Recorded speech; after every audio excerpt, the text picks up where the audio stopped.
الرحیم نحمدہ ونصلی علی رسولہ الکریم اما بعد۔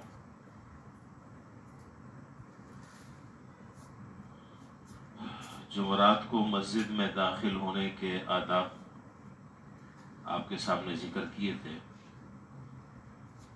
اب ظاہر ہے کہ مسجد میں داخل ہونے کے بعد پھر نکلنے کی بھی ضرورت پیش آتی ہے۔ جو داخل ہوتا ہے اس کو نکلنا بھی ہوتا ہے۔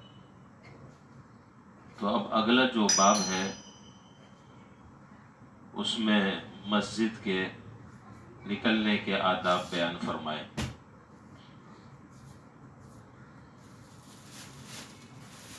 مسجد میں نکلنے کا سب سے پہلا ادب یہ ہے کہ مسجد سے نکلتے وقت بایاں پاؤں مسجد سے پہلے باہر نکالے، الٹا پاؤں، پھر سیدھا پاؤں نکالے، اور ایک مرتبہ پھر وہی درود شریف پڑھ لے جو درود شریف مسجد میں داخل ہوتے وقت پڑھی تھی۔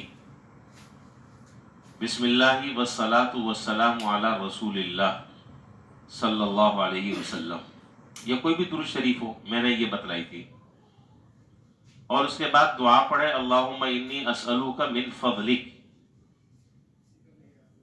مسجد میں داخل ہوتے وقت دعا پڑھی تھی، اللہم افتح لی ابواب رحمتک، اے اللہ مجھ پر اپنی رحمت کے دروازے کھول دے۔ ذرا توجہ چاہیے آپ کی۔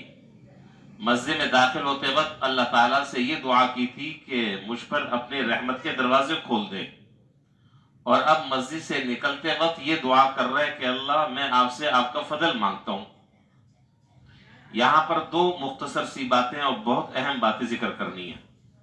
سب سے پہلی بات یہ ہے کہ مسجد میں داخل ہوتے وقت پہلے کون سا پاؤں رکھا تھا؟ سیدھا، اور اب مسجد سے باہر نکلتے وقت الٹا۔ اب بات یہ ہے کہ مسجد میں اگر آپ داخل ہوتے ہیں سیدھا پاؤں رکھیں، الٹا پاؤں رکھیں، مسجد میں تو داخل ہو جائیں گے، کون آپ کو روکنے والا ہے؟ اور مسجد سے اگر آپ باہر نکلتے ہیں اور اس ادب کا لحاظ نہیں رکھتے، اس سنت کا لحاظ نہیں رکھتے، آپ بایاں پاؤں کے بجائے آپ دایاں پاؤں رکھ دیں، تو کیا نماز نہیں ہوگی؟ نماز تو ہو جائے گی، وضو بھی آپ کا ہو گیا، آپ نے جو مسجد میں بیٹھ کر عبادتیں کی ہیں وہ بھی ساری کی ساری ہو گئی۔ پھر یہ دایاں بایاں کیا فلسفہ ہے؟ یہ ایک سوال ذہن میں بظاہر پیدا ہوتا ہے کہ داخل ہو تو پہلے دایاں پاؤں رکھو، باہر نکلو تو بایاں پاؤں رکھو۔ ارے بھائی تو کام تو ہو گیا، دایاں بائیں سے کیا ہے؟ یہ دایاں بایاں میں تو بہت آسانی سے کہہ رہا ہوں کہ دایاں بائیں سے کیا ہے؟ دایاں بایاں یہ بہت بڑا ہمیں سبق سکھلایا جا رہا ہے کہ سرکار دو عالم نبی کریم صلی اللہ علیہ وسلم کی اتباع میں اگر تم یہ کام کرو گے تو تمہیں اللہ تعالیٰ کی محبوبیت نصیب ہو جائے گی۔ حالانکہ مسئلہ نہیں ہے یہ دایاں پاؤں رکھ دیا، دائیں کی جگہ بایاں رکھ دیا، بائیں کی جگہ آپ نے دایاں رکھ دیا، نہیں۔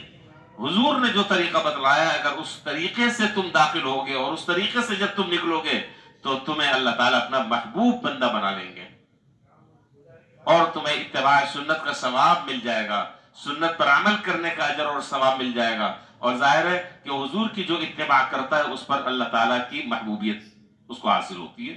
قُلْ إِن كُنتُمْ تُحِبُّونَ اللَّهَ فَاتَّبِعُونِي يُحْبِبْكُمُ اللَّهُ وَيَغْفِرْ لَكُمْ ذُنُوبَكُمْ وَاللَّهُ غَفُورٌ رَحِيمٌ۔ تو اگر اللہ تعالیٰ کا تم محبوب بننا چاہتے ہو تو میرے محبوب کی تم اتباع کرو، میرے محبوب کے نقش قدم پر چلو، تو اللہ تعالیٰ تمہیں اپنا محبوب بنا لیں گے۔ تو ایک بات یہ ہے کہ یہ دایاں بایاں ایسا نہیں ہے، اس کے پیچھے بہت بڑا راز ہے، اور وہ راز کیا ہے کہ میں یہ کام کر رہا ہوں جناب نبی کریم صلی اللہ علیہ وسلم کی اتباع میں، لہذا یہ سنت بھی ہو گیا، اس پر اجر بھی ملا، اس پر ثواب بھی ملا، اور بندہ اللہ تعالیٰ کے قریب بھی ہو گیا۔ ایک بات تو یہ۔ دوسری اور آخری بات کہ داخل ہوتے وقت دعا کی کہ اللہ مجھ پر اپنی رحمت کے دروازے کھول دے، جی، اور نکلتے وقت اے اللہ میں آپ سے آپ کے فضل کا سوال کرتا ہوں، میں آپ سے آپ کا فضل مانگتا ہوں۔ تو یہ کیا چکر ہے؟ مسجد میں داخل ہو رہے ہیں تو رحمت کے دروازے کھول دیں، مسجد سے باہر نکل رہے ہیں میں آپ سے آپ کا فضل کا سوال کرتا ہوں، تو فرق کیا ہے؟ تو علماء نے لکھا اور بزرگوں نے فرمایا کہ جہاں پر بھی بات سمجھ لیں، اہم بات ہے، بار بار میں ذکر کر رہا ہوں، تاکید کر رہا ہوں، علماء نے لکھا کہ جہاں جہاں بھی قرآن کریم میں اور احادیث میں اللہ تعالیٰ کی رحمت کا جہاں تذکرہ ہے، اس رحمت سے مراد ہے دینی نعمت. اس رحمت سے مراد ہے، یہ جملہ کہتے ہیں زبان سے، دینی نعمت. اب اس جملے کا مطلب سمجھ لیں کہ جب آدمی مسجد میں داخل ہو رہا ہے تو اللہ تعالیٰ سے یہ دعا کر رہا ہے، یہ سوال اور التجا کر رہا ہے کہ اللہ مجھ پر اپنی رحمت کے دروازے کھول دے. کیا مطلب؟ کہ اب میں جب داخل ہو رہا ہوں تو دینی نعمتوں کے دروازے کھول دیں. اب وہ دینی نعمت کیا ہے؟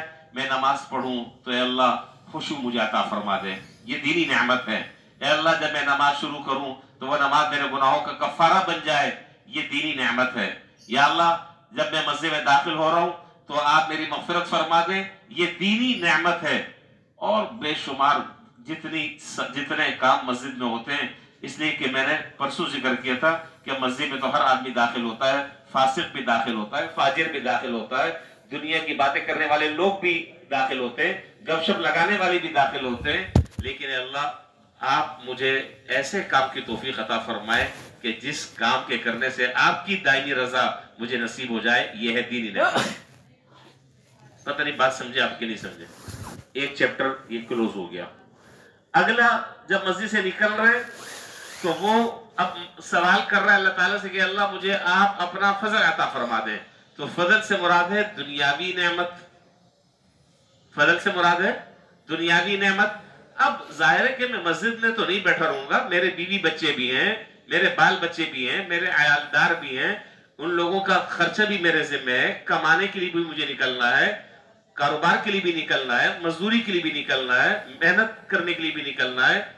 تو اے اللہ اب چونکہ مجھے دنیاوی نعمت کی حاجت ہے، لہذا اب اپنا مجھے فضل عطا فرما دیں. اب یہ نقطہ جو ہے وہ جناب نبی کریم صلی اللہ علیہ وسلم کے علاوہ اس دنیا میں کوئی نہیں ہے کہ جس کا ذہن یہاں تک پہنچ سکے جو حضور یہ باتیں بتلا رہے ہیں. اب چونکہ تمہیں بازار میں جانا ہے، اب چونکہ تمہیں کاروبار میں داخل ہونا ہے، اب چونکہ تمہیں دنیا کے جھمیلوں میں پڑنا ہے، تو اس میں اللہ کے فضل اگر نہ ہو تو آدمی جتنا کما لے جتنا کاروبار کر لے کوئی برکت نہیں ہوگی. لیکن جب اس کاروبار کے ساتھ اللہ کا فضل شامل ہو گیا تو سمجھ لیں کہ ساری چیزیں شامل ہو گئی. اور توجہ کے ساتھ اگر یہ دعا پڑھ لی جائے تو بڑے عظیم دروازے انسان کے اوپر کھل جاتے ہیں. اور ایک مرتبہ بھی، آخری بات کر رہا ہوں، بات ختم کر رہا ہوں، ایک مرتبہ بھی زندگی میں اگر اللہ تعالیٰ کسی کو اپنی رحمت میں داخل کر دیں اور کسی پر اپنا فضل فرما دیں، آپ مجھے بتائیں کہ دنیا اور آخرت میں اس کے سوا اور کیا چیز چاہیے؟